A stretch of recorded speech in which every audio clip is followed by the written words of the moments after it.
নতুন সরকারের কাঙ্ক্ষিত রাজস্ব আদায় সম্ভব হবে না বলে আশঙ্কা গবেষণা সংস্থা সিপিডির।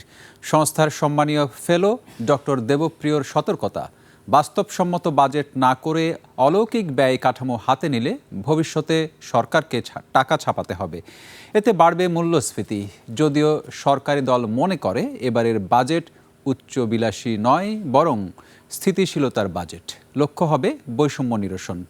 সাদাত হাবিবি সেতুর রিপোর্ট। আয় ব্যয়ের সাথে বর্তমান অর্থনৈতিক পরিস্থিতি নিয়ে এসডিজি বাস্তবায়নে নাগরিক প্ল্যাটফর্মের এই আলোচনা, যেখানে সবচেয়ে বেশিবার সামনে এসেছে 42% কর আদায় বাড়াতে এনবিআর এর সক্ষমতার ইস্যু। আমাদেরকে বিভিন্নভাবে বিভিন্ন নতুন পলিসির কথা বলেন, যেখানে আমাদের আতঙ্ক ছাড়া আর কোনো কিছু উপস্থিত হয় না।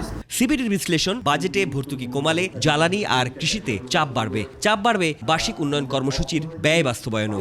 দিন শেষে এই খরচ এবং আয়ের ক্ষেত্রে যেই পার্থক্যটা থাকবে, এটা দিয়ে আমাদের ঋণের চাপটা কিন্তু বাড়ছে। কয়েক ধরনের জমিদার নিয়ে বসবাস করছে এই দেশে।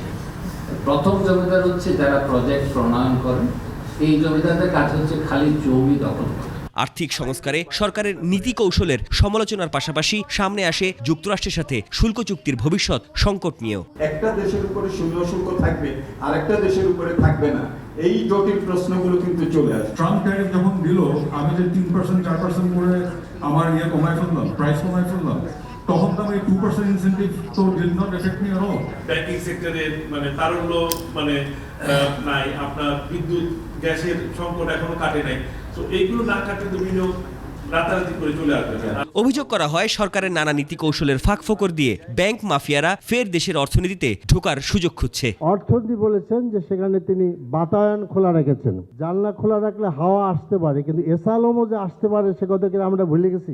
গ্রামীণ জনগোষ্ঠীর বা শহরের জনগোষ্ঠীর, আরবান পপুলেশনের কাছাকাছি থাকে।